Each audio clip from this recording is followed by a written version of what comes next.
vez somos todos, porque tal vez somos todos. Efesios capítulo 2, verso 8. Nos vamos a encontrar hablando en esta tarde, en esta mañana, de la salvación. Y lo hemos puesto de esta manera: la salvación como un cohete. Efesios capítulo 2, verso 8. ¿Lo tiene? Porque por gracia sois salvos por medio de la fe, y esto no de vosotros, pues es don de Dios, no por obras para que nadie se gloríe, porque somos hechuras suyas, creados en Cristo Jesús para buenas obras, las cuales Dios preparó de antemano para que anduviésemos en ellas. Señor, te damos gracias por tu palabra. Te pedimos, Dios, que nos hables a nuestros corazones. En el nombre de Jesús, nuestro Señor y Salvador. Amén y amén. ¿A cuántos les gustaba ver? Hoy quizás ya casi, aquí sí se usa, ¿verdad? Pero creo que no es como eran las en antaño, las juventudes de antaño, la niñez de antaño, ¿verdad? Porque cuando yo era pequeño, a nosotros nos gustaba ir a ver cómo subían las varas de cohete, que revientan ahí arriba, ¿verdad? Y reventaban las varas de cohete, y nos gustaba ir a ver a nosotros esas varas de cohete. Esa era la diversión que teníamos, hermano. Si antes no había tantas cuestiones en que divertirse, pues no había tantas cosas. Capirucho, trompo, yoyo, chibola, era lo que teníamos, ¿verdad?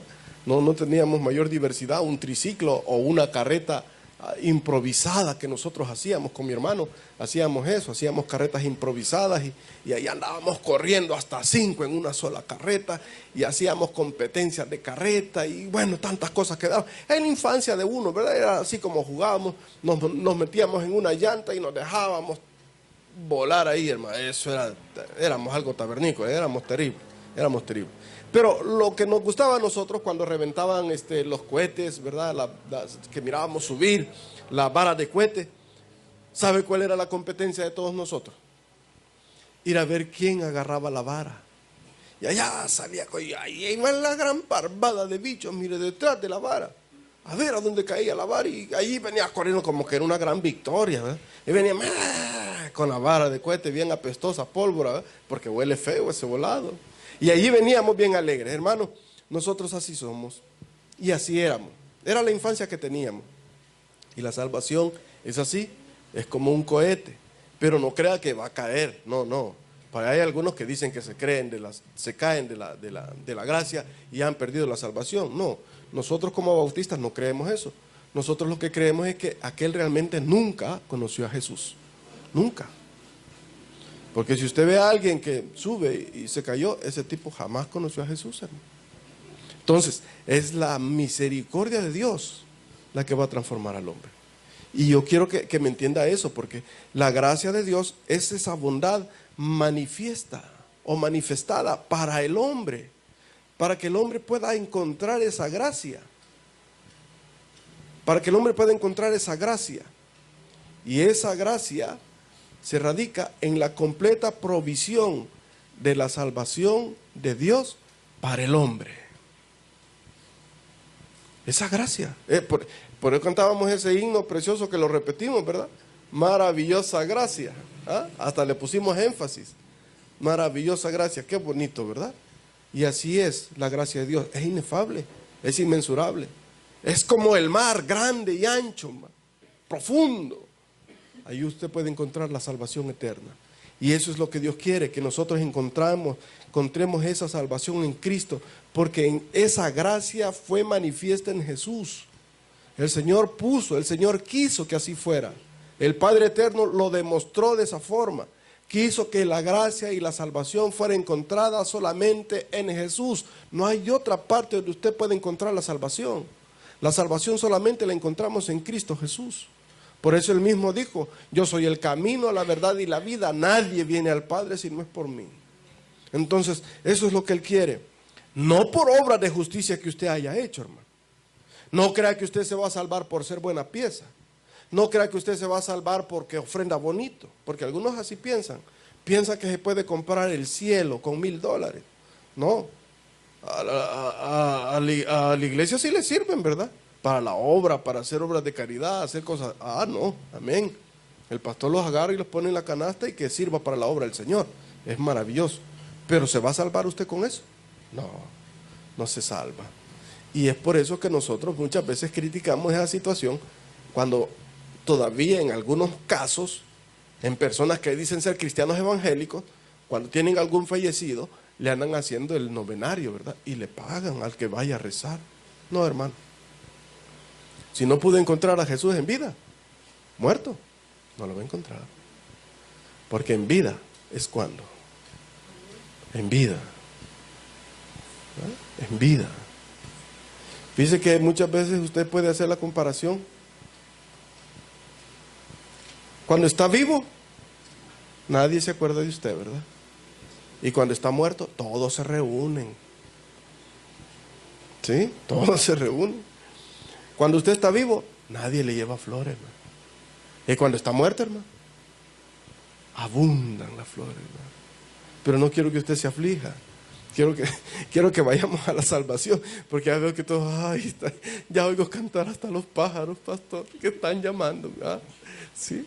No, la salvación de Dios es preciosa y ninguna obra de justicia que usted haya hecho, ninguna obra de justicia le puede dar la salvación, ninguna. Y quiero por favor que vaya conmigo, vayamos, no vaya a perder por favor este texto precioso que tenemos, porque dice, mire, en el verso 8, porque por gracia sois salvos por medio de la fe. Por medio de la fe. Vaya conmigo por favor a Tito 3:5. Allá en su Biblia, busque por favor Tito 3:5. Tito 3:5. Nos salvó no por obras de justicia que nosotros hubiéramos hecho, sino por su misericordia, por el lavamiento de la regeneración y por la renovación en el Espíritu Santo. ¿Ah? Entonces nosotros podemos ver que hay dos tipos de gracia. La gracia que Dios tiene para todas sus criaturas, ¿verdad? Para toda la creación, para los pajaritos, para los gusanitos, para las gallinitas que andan ahí y que usted se las come, para todas las cuestiones.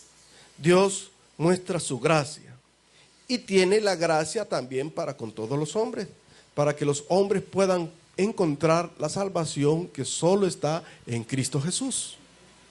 Esa es la gracia.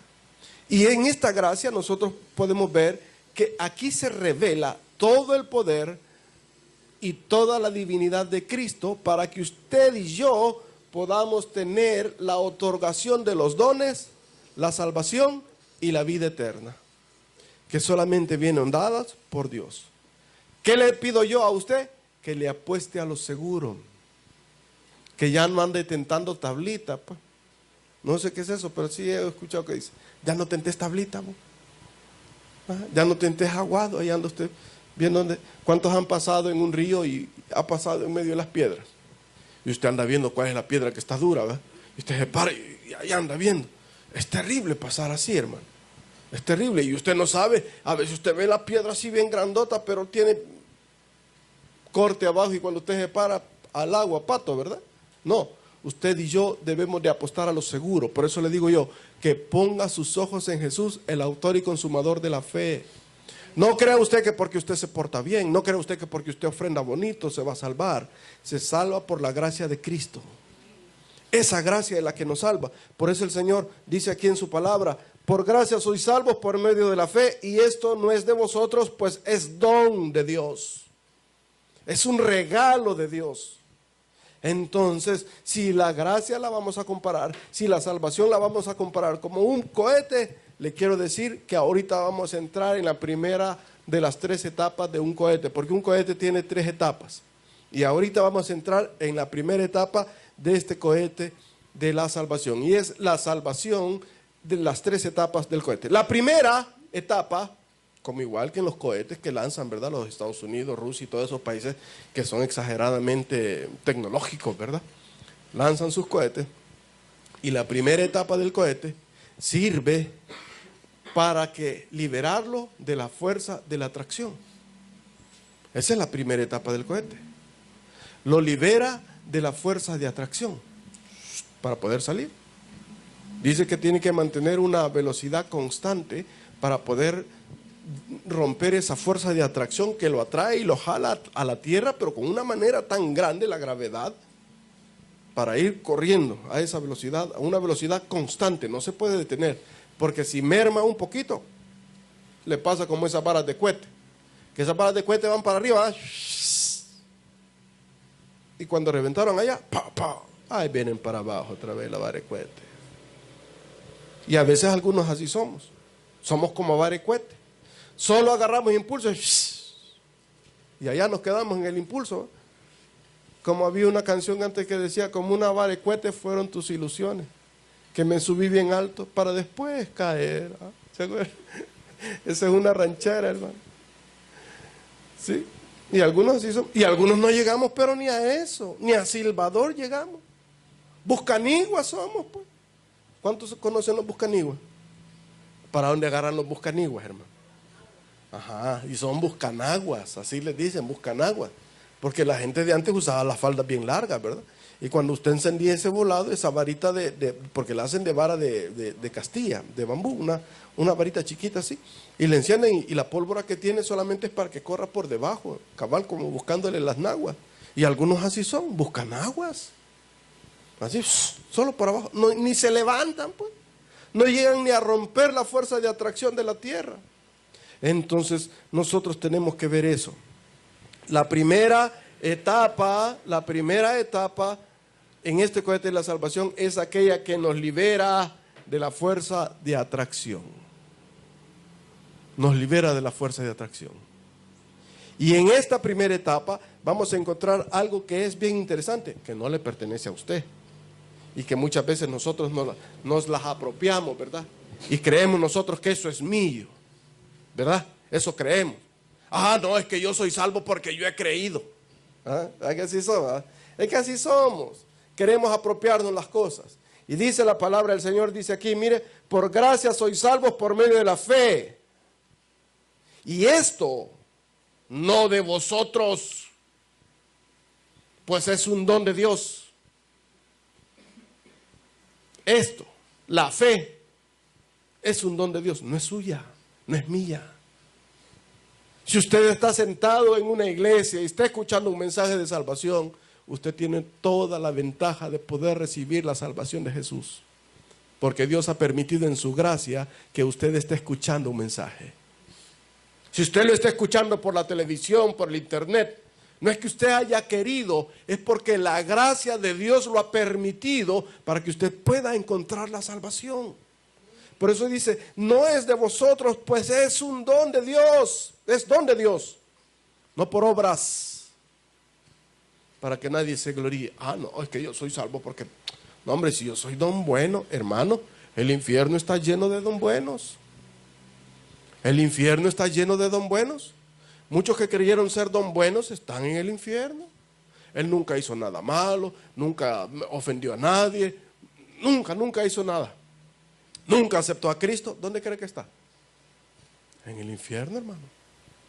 En el infierno, ahí está. Entonces, en esta primera etapa que nosotros vemos, lo primero que nosotros vemos para que nos libere de esta fuerza de atracción es la fe. La fe. No es algo suyo, es un don de Dios. ¿Y qué dice Juan capítulo 1, verso 12? Que a los que creyeron en Él, les dio la potestad de ser hechos hijos de Dios. La fe. ¿Y qué dice Juan 3:16? Porque de tal manera amó Dios al mundo, que ha dado su Hijo unigénito, para que todo aquel que en Él crea, no se pierda, mas tenga vida eterna. ¿Qué es? Fe, creer. Entonces, lo primero que a mí me libera de esta fuerza de atracción se llama fe.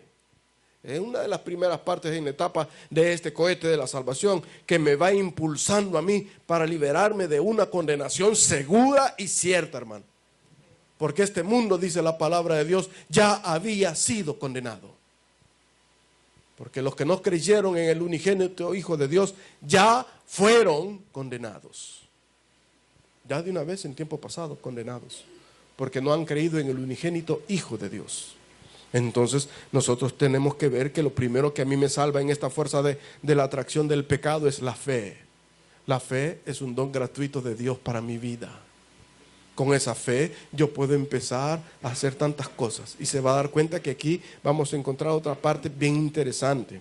Y es la fe puesta en Jesús. Dice Hebreos capítulo 12, puesto los ojos en Jesús, autor y consumador de la fe. Puesto los ojos en Jesús. Hebreos capítulo 12, verso 2. Puesto los ojos en Jesús, el autor y consumador de la fe. La fe es un don de gracia de parte de Dios. Es un don de gracia de parte de Dios. No es suya, no es mía. Porque ¿quién dio a su Hijo? Dios. Dios dio toda su gracia en Jesús. Para que cuando usted fuera y viera e hiciera propio el sacrificio que Cristo hizo en la cruz del Calvario, usted se lo apropiara para usted, usted podría recibir la salvación y la vida eterna. Y eso es lo que Dios quiere. Luego nosotros encontramos otra situación en esta parte de la primera etapa del cohete, que es la que nos libra de la fuerza de atracción. Encontramos en la fe y encontramos también una parte muy interesante que se llama la justificación. Vaya conmigo por favor a Romanos capítulo 1, Nuevo Testamento, Romanos capítulo 1, no me vaya a perder por favor Efesios, manténgamelo ahí apartadito. Mire lo que dice Romanos capítulo 5, verso 1, ¿lo tiene? Justificados pues por la fe, tenemos paz para con Dios por medio de nuestro Señor Jesucristo. ¿Por medio de quién tengo paz para con Dios? Por medio de nuestro Señor Jesucristo. Entonces soy justificado. ¿Qué significa justificado, hermano? Sin culpa. Usted no debe. Eso significa justificado, que usted está sin culpa. Algunas veces nosotros los traemos el ejemplo y lo ponemos como un ejemplo mecánico. Pues, ¿qué es justificar? En un mecánico usted agarra una pieza de metal y le empieza a poner fuego, ¿verdad? Y le empieza a meter ahí con la fragua, le empieza a meter bastante viento para que aquel fuego avive y usted mete el hierro entre esas brasas calientes, ¿verdad? Y lo saca y lo pone en el yunque y empieza con el martillo, ¡plen, plen, plen!, justificándolo. Eso significa enderezar. Desde el punto de vista mecánico, eso es justificar. Si yo le digo a una secretaria que me justifique el texto, ¿qué es lo que haría? Le pondría márgenes, ¿verdad? Y lo justifica para que no se salga ni un lado ni para otro, para que no quede chueco, pues, que no quede torcido. Usted ve una sola página recta, así bien bonita. Está justificado. Y eso es lo que nos dice el Señor. Justificados. Es la segunda etapa en esta parte de la primera etapa que nos libera de la fuerza de atracción del pecado. Justificados, estamos sin culpa, usted no tiene culpa. Entonces la fe no es mía, es de Dios. Sí, es de Dios. Y usted conoció a Jesús porque Dios lo permitió que usted lo conociera. Recuerde que la fe viene por el oír y el oír por la palabra de Dios. Usted tiene esas orejotas porque Dios se lo permitió.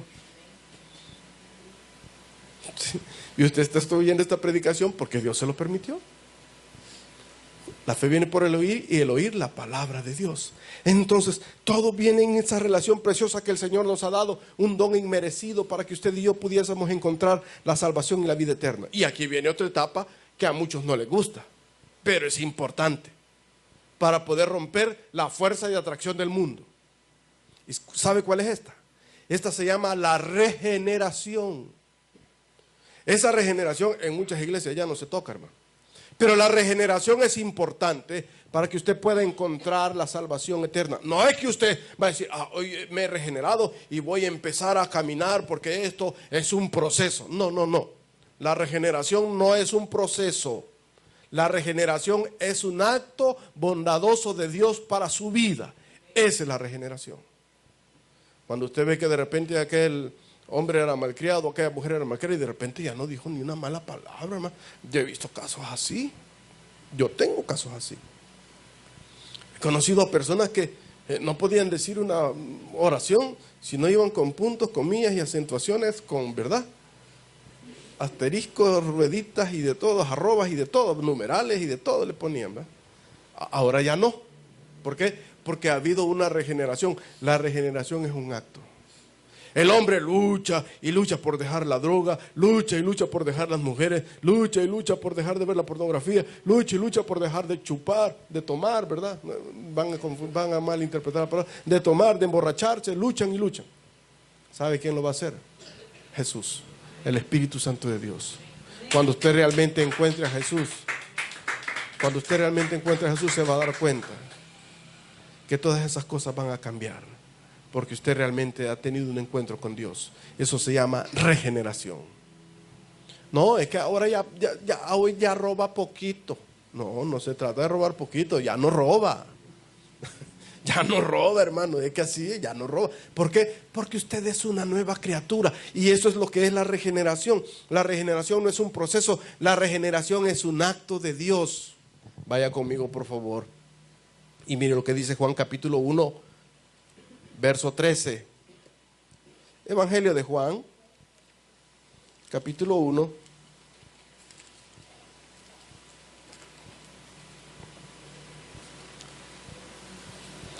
amén, ¿lo tiene? Los cuales no son engendrados de sangre, ni de voluntad de carne, ni de voluntad de varón, sino de Dios. Pero leamos el verso anterior para que usted vea el contexto. Mire lo que dice el contexto. Mas a todos, a los que le recibieron, a los que creen en su nombre, les dio potestad de ser hechos hijos de Dios, los cuales no son engendrados de sangre, ni de voluntad de carne, ni de voluntad de varón, sino de Dios. ¿Se da cuenta? Usted es una nueva criatura. Y aquí es donde viene la regeneración.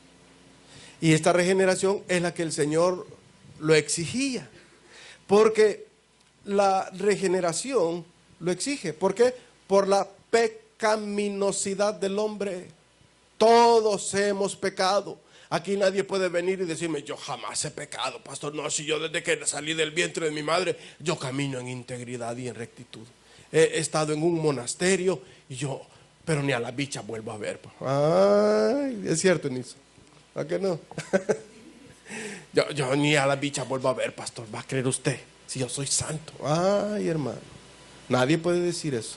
Entonces, la regeneración lo exige. ¿Por qué? Porque la pecaminosidad del hombre es evidente, hermano. Y la santidad de Dios lo exige. ¿Por qué? Por su santidad. Y Él nos dice, sed santos como yo soy santo. Entonces me lo exige. Y el Señor Jesús se lo dijo a un hombre cuando llegaba a platicar con él de noche. Nicodemo se acercaba delante de Jesús y el Señor Jesús le dijo, es necesario nacer de nuevo, Nicodemo.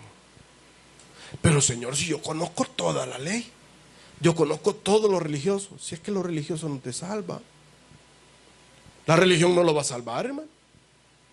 Mi denominación bautista que tanto me gusta a mí, esa no lo salva. Quien lo salva se llama Jesús. Él es el único que puede darle a usted salvación y vida eterna. Entonces, ¿qué debo de hacer yo? Debo de creer en ese regalo precioso que Jesús nos ha dado a cada uno de nosotros. Porque el Señor lo dijo. No te admiréis, que os digo, es necesario nacer de nuevo. ¿Por qué? Por su vieja naturaleza, porque usted está amañado. Le ponía un ejemplo yo. Usted tiene un cerdo, lo lava, lo pone bien bonito, le echa perfume, ¿verdad? Le vamos a echar un buen perfume. Vamos a comprar un buen perfume y le vamos a echar Perrielis 360, ¿verdad? para que no huela a cuche. ¿Cree usted que se le va a quitar a ese animal el aroma a cuche, a cerdo? ¿Qué va a hacer ese cerdo cuando usted le esté poniendo talco y le pone talco y usted hasta se empeñó ahí y le dijo a la señora que le vendía el talco que se lo vendiera por módicos pagos, ¿verdad? Porque el cerdito necesita un montón de talco y usted le echa el montón de talco al cerdito. ¿Qué va a hacer ese cerdo, hermano? Ay, ese cerdo, si nomás mire un charco, ¿sabe lo primero que va a hacer? De picada se va a tirar a ese charco, mire. Ahí se va a embadurnar todo de lodo y va a salir. ¿Qué debo de hacer para que ese cerdo ya no sea cerdo? ¿Qué debo de hacer? Debo de cambiarle la naturaleza a ese cerdo. ¿Le podré cambiar la naturaleza al cerdo? Usted y yo no podemos. Pero el Espíritu Santo sí puede cambiarle la naturaleza, hermano. Y esto se compara con un árbol de naranjas agrias. Usted tiene un árbol de naranjas agrias. ¿Qué va a dar ese árbol de naranjas agrias? Va a dar naranjas agrias. ¿Qué debo de hacer yo para que ese árbol me dé naranjas dulces? Debo de ponerle un injerto. Y este injerto es Jesús. Y eso es lo que nosotros debemos de cambiar un poco la naturaleza. Porque si no vamos a tener a una ovecerda. Es una ovecerda. Es una mezcla entre un cerdo y una oveja, ¿verdad? Parece oveja, pero por dentro es un cerdo. ¿Sí? Vamos a tener una ovecerda. ¿Qué va a pasar con una ovecerda? Si se mete, se embarra en ese montón de lodo con toda su lana que tiene, ¿cómo se va a ver? Un rastra de esos así que dejan el pelo tieso no va a hacer nada, hermano. Sí, va a ser horrible, ¿verdad? Entonces vamos a tener algo, pero un monstruo de relato bíblico, ¿verdad? Espantoso. Entonces tenemos que ver eso. La regeneración es necesaria. Y es un acto de Dios, no es un proceso. No es que ya vas a empezar con el proceso de la regeneración, no. La regeneración es un acto que Dios da para el hombre. Que luego usted va a empezar a apartarse de un montón de cuestiones, ¿verdad? Eso sí, como lo que leímos ahí en Tito 3:5, ¿verdad? Nos salva del poder del pecado pasado y nos pone progresivamente a salvo del poder del pecado. Fíjese, nos salva en el pasado del poder del pecado y nos salva de manera progresiva del poder del pecado. Aparte de eso, nos justifica por medio de la fe.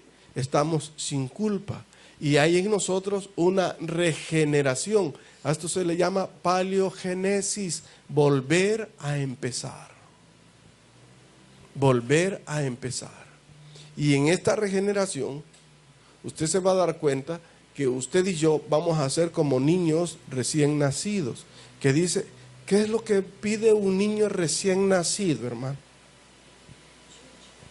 ¿Verdad que pide chicha? Pide leche.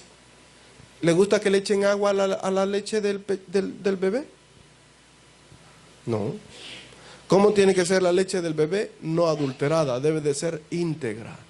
Y por eso el apóstol Pablo dice, desead la leche no adulterada, como niños recién nacidos. Entonces, eso es lo que nosotros debemos de ver. Entonces vemos nosotros aquí, que en esta situación, aparte de estar el lado de Dios, está también el lado humano. Ahora vamos a esta otra parte, que se llama la segunda etapa de este cohete, que es el que nos ubica a nosotros en la situación de escape. Ya el cohete despegó, ¿verdad? Ahorita ya vamos en la situación de escape, saliendo ya de la órbita terrestre, porque la fuerza de gravedad marca una órbita y usted por eso es que tiene sus teléfonos y tiene GPS en su teléfono y ve usted películas en satélite y ve tantas películas usted en el cable porque hay satélites que están tomados en la órbita terrestre que no se mueven de ahí, ahí están esclavizados a esa órbita. Entonces, en esta etapa del cohete de la salvación, vamos a salir ya de la órbita terrestre y me ubica en la santificación. ¿Qué es esto? Que me pone en la etapa de la liberación del poder del pecado. Recuerde, en la primera etapa nos puso en el pasado salvos del poder del pecado. Y aquí me pone en la situación de la liberación del poder del pecado. ¿Por qué? Porque el poder del pecado atrae, hermano. Jala, como decimos en buen salvadoreño. Algunos dicen ala, no, jala. Jala. Si usted se pone en un muro alto y quiere agarrar a alguien para sacarlo, difícilmente va a ser. ¿Quién cree que lo va a jalar? Verá que el que está abajo tiene más posibilidades de jalar. Entonces, en esta situación estamos ahora, en la santificación.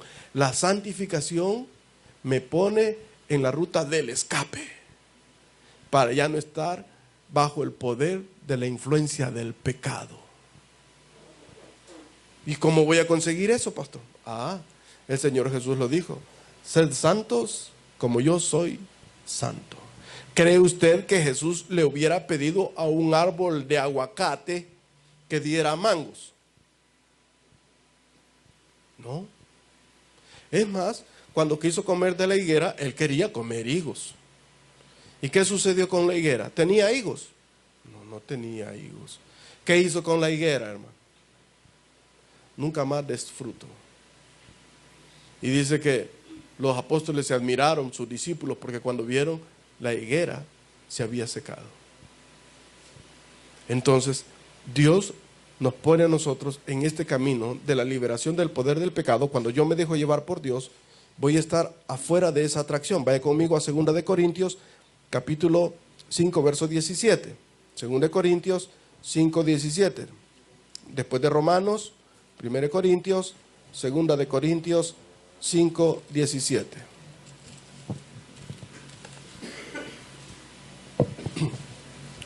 Aquí nos pone ya nos ubica en la situación de escape. Esta es la segunda etapa. Estamos ya en la situación de escape. Amén, ¿lo tiene? 2 de Corintios 5, 17. De modo que si alguno está en Cristo, nueva criatura es. Las cosas viejas pasaron y aquí todas son hechas nuevas. Todas, hermano. Ya estamos en esa situación. Hemos sido sellados por el Espíritu Santo de la promesa. El Señor nos ha guardado y ya nos tiene preparados para Él. Y es necesario resistir esta naturaleza adánica que usted tiene, porque es una naturaleza pecadora. La que usted anda ahí, usted tiene una naturaleza pecaminosa. Hay una parte en Juan que habla de que aquel que comete pecado no es hijo de Dios y no conoce a Dios. Pero mantenemos nosotros esa naturaleza pecaminosa. No significa que usted y yo no va a pecar. Usted va a pecar de vez en cuando, pero no va a practicar el pecado. Son dos cosas bien diferentes. Pecar de vez en cuando a practicar el pecado, ser practicante del pecado es una cosa bien diferente. ¿Verdad? Es una cosa mucho bien diferente. Porque el cristiano peca, pero no practica el pecado. Porque el Señor dice, tenemos un Dios fiel y justo, que la sangre de su Hijo nos limpia a nosotros de todo pecado si nosotros confesamos nuestro pecado. La sangre de su Hijo nos limpia a cada uno de nosotros. Y yo quiero decirle que la santificación, yo me atrevo a decirle de esta manera, la santificación se escribe con 3 P. Y la primer P de esta santificación es la santificación posicional. ¿Cuál es esta santificación posicional?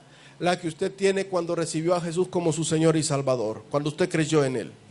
Todos somos iguales, todos somos santos porque hemos sido comprados con la sangre del Cordero derramada en la cruz del Calvario para redención nuestra y hemos sido sellados con el poder del Espíritu Santo. Todos somos iguales. Esta es la santificación posicional. Usted ahí no es mayor ni yo soy mayor que usted, todos somos parejitos. Luego viene la otra santificación. La santificación progresiva. Aquí sí usted puede ser hasta más santa que el pastor. Sí, porque algunos pastores no son tan santos. Sí, no crea usted que porque trajeadito de corbatín al pastor. No, hay algunos que todavía andan ahí caminando algo chueco, pues. Entonces, en esta santificación progresiva, usted puede alcanzar la madurez y la altura. Ahí se va a ver su madurez. Ya no es peleonero, ya no anda ahí buscando ahí con egoísmo, Ya no es un niño cristiano, ya no es un bebé cristiano. Ya usted está alcanzando la madurez cristiana. ¿Sí? Pero ¿qué sucede con un bebé cristiano? Un bebé cristiano anda con pamper. Llega a 40 años y con pamper. Llega a 50 años y con pamper. Y los niños son preciosos, ¿verdad? Porque usted los agarra, qué lindo el niño. Pero un niño de 40 años con pamper, hermano, ¿verdad que ya no se ve tan gracioso? Que se orine en la cama de 50 años, ya no se ve gracioso. Ya eso ya hay un problema psicológico, ¿verdad? Entonces, toda esa situación es lo que se ve, la santificación progresiva, donde yo voy caminando con Dios, transformándome, y la gente ve, es evidente que usted camina con Dios y que usted lee la Biblia, que usted practica lo que la Biblia dice, usted canta cuando se canta, y usted está a la hora del culto. Pastor, abra la puerta ya, hombre, pastor, ya van a ser las 10, hombre, 10 para las 10 y no ha abierto, ¿va? Sí, de eso se trata. Su santificación va así. Y usted es el primero que está sentado cuando empieza el culto, ¿verdad? Usted está ahí sentado y cuando el pastor viene, ella, usted ve la hora. Pues ya, híjole, yo pensé que me había atrasado. Y empieza a ver usted un montón de cuestiones, ¿verdad? ¿Por qué? Porque su santificación progresiva se lo está demandando, porque usted quiere escuchar la palabra de Dios, usted quiere acercarse a Dios, usted está caminando de la mano de Dios. Esa es la santificación progresiva y ahí se va viendo. Y luego viene la otra santificación, que es la santificación plena. ¿Cuál es esta santificación, hermano? Es cuando usted ya no peca. ¿Cuándo va a dejar de pecar? Va a dejar de pecar hasta que tenga una tajada de limón en la boca. Hasta ahí va a dejar de pecar. Porque fíjese que en una parte, no sé si es en Tailandia, no sé en qué lugar, pero en esas partes ahí de los países asiáticos, ya del lejano oriente, cuando se muere algún patriarca o algo, sabe que le llevan barrachón.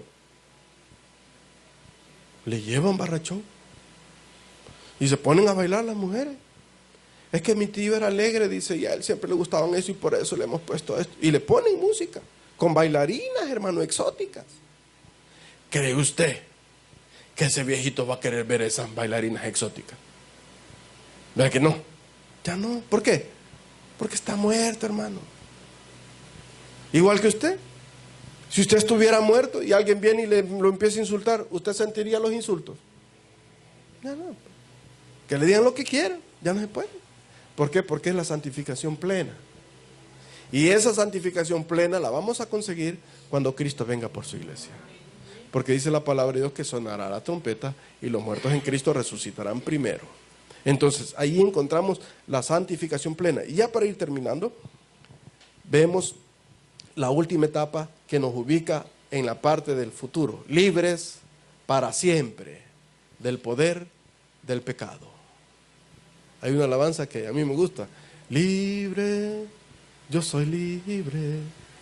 Las cadenas del pecado han sido rotas. Y mire lo que dice, libre para siempre del poder del pecado.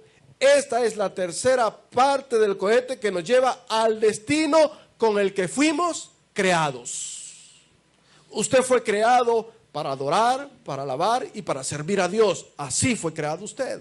Y ese es el destino que Dios quiere asegurar en usted. Por eso es que cuando usted recibe a Jesús como su Señor y Salvador, inmediatamente que usted lo recibe, es sellado por el poder del Espíritu Santo de la promesa de Dios. Para que cuando Él venga, venga por la redención adquirida por Dios. Qué precioso es, ¿verdad? Él nos pone en esta situación tan linda y nos va llevando. Entonces, usted y yo vamos a ser glorificados para estar en la presencia de Dios. Yo veo los pingüinos, hermano. Y me gustan los pingüinos, que ya por eso siempre ando trajeado. Me gustan los pingüinos. Y mire, los pingüinos son bien bonitos porque me enseñan unas cosas tan interesantes. Son así, mire, más pequeñitos, bonitos, trajeaditos, siempre andan con smoking.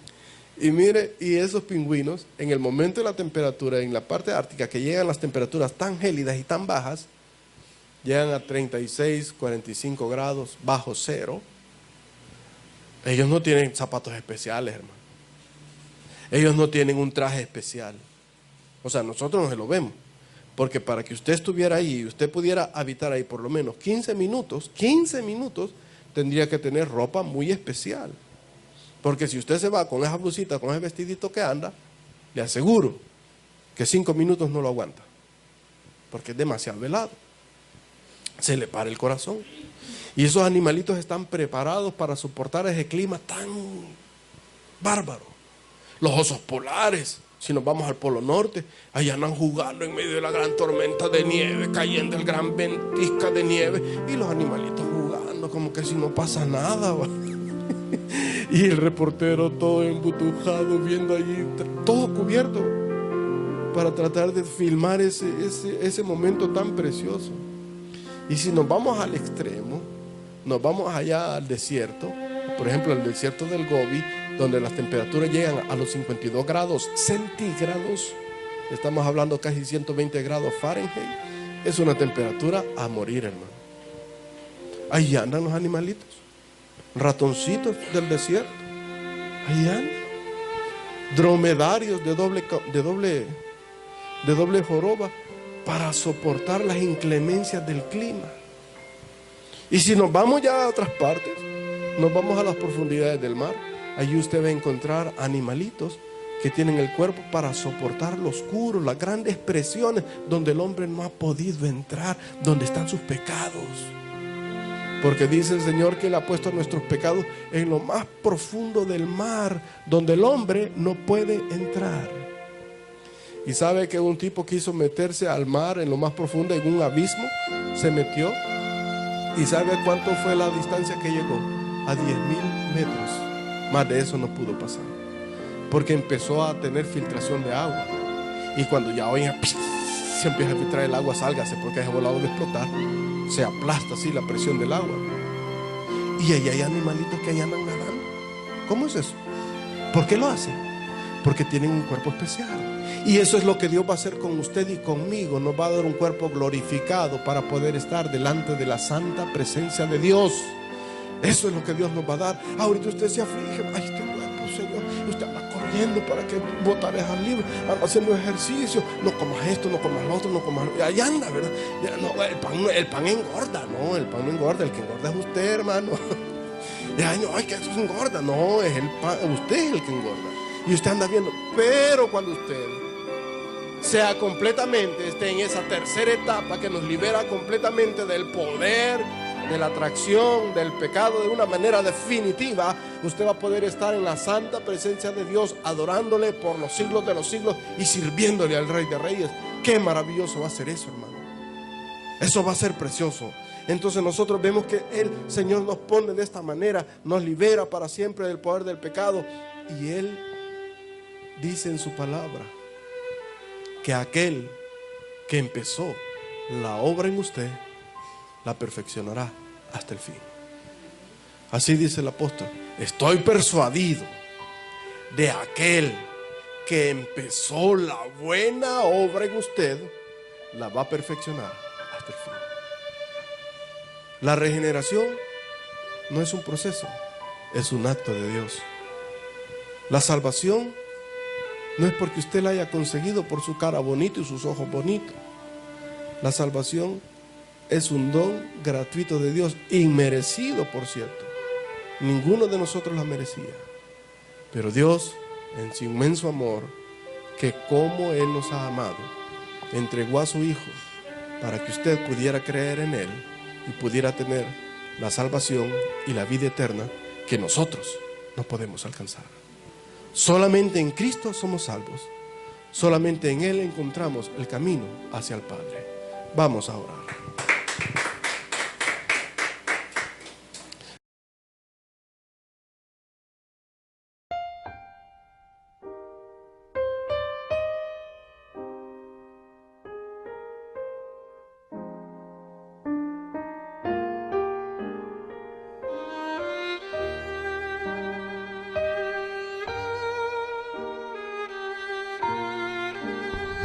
El predicador ya terminó su mensaje. Recibe a Jesús como tu Salvador personal ahora. Invócale de esta manera: Señor Jesús, yo te recibo hoy como mi único y suficiente Salvador personal. Creo que eres Dios, que moriste en la cruz por mis pecados y que resucitaste al tercer día. Me arrepiento, soy pecador, perdóname, Señor. Gracias doy al Padre por enviar al Hijo a morir en mi lugar. Gracias, Jesús, por salvar mi alma hoy. En Cristo Jesús, mi Salvador. Amén.